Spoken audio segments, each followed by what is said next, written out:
And now that we have displayed everything, do we want to leave it like that, or do we want to have a styling? Well, we of course want styling, right? So let's add our CSS. And how do we do that? Well, it's pretty simple. And what I like to do is have a new folder in our plugin folder and call it assets. And then I like to, here it is, add another folder, let's say CSS. And here I can hold all for the admin or public or anything like that. And I'll just call it SPCSS.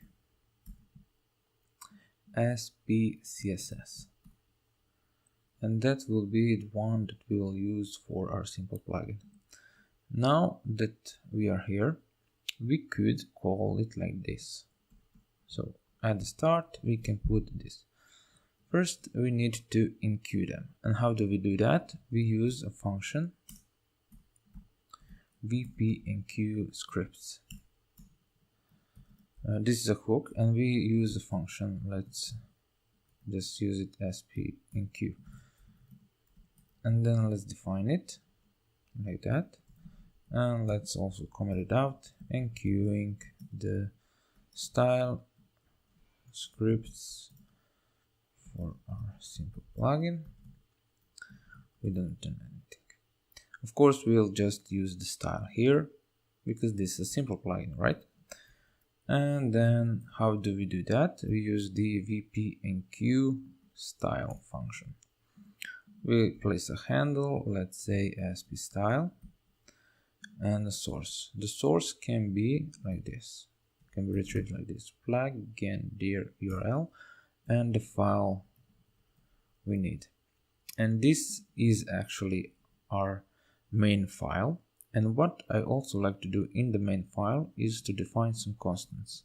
So let's say that we have like this body, and then we can do this. Now this constant will also refer each of our whenever we use it in any file, it will refer to our main directory, and not in the path but as an URL, so it's usable to enqueue or even redirect someone there, and you don't want to redirect. Then we'll just use this and then say assets CSS sp CSS, right? And so do we have any dependency here? We don't. Do we want a version? No. And we can also say all or screen. So this won't be used on a print preview or when printing. Okay. And now how can we be sure that this was enqueued? We can refresh it. Of course, nothing is here. But as we know, we have already a class here, sp custom content, that we can place it here. So let's add a class, and let's add some paddings, and let's see if something will change here.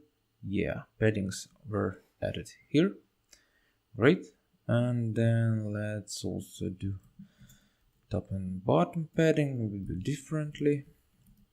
Let's add a blackish color with opacity, like that. And also let's not have them together, so this will put that like this. Okay, great. Now that's defined. We can of course do something differently, and I will actually leave that up to you to decide what you want to do, because I'm just showing you how to do some things here, and I'm just trying out some of them, and I'll leave it as it is. Great. So now we have this here, and if we look at the header, the head, and try to find the SPSS CSS, it's here. But if I also go to, let's say my front page and go to find it, it will be here. Okay, and this is loaded even though this doesn't use our content, right? So how do we do that? Pretty simple. We know that this shortcut and this and our custom content will be shown only on singulars, and that is only on post and page. So we can copy this, go here where our function is, and just use this. Save it, and then if we refresh it, our front page, and try to find the CSS, what? It seems that it was loaded. And why is that? Because this actually is also a page and this is a front page. So let's say we don't want a front page, so it's not, if it's not is front page and is singular, let's refresh it now, nothing. And if I go to my gallery, which now we can see that this gallery only gets this content which was set to all pages and posts, right?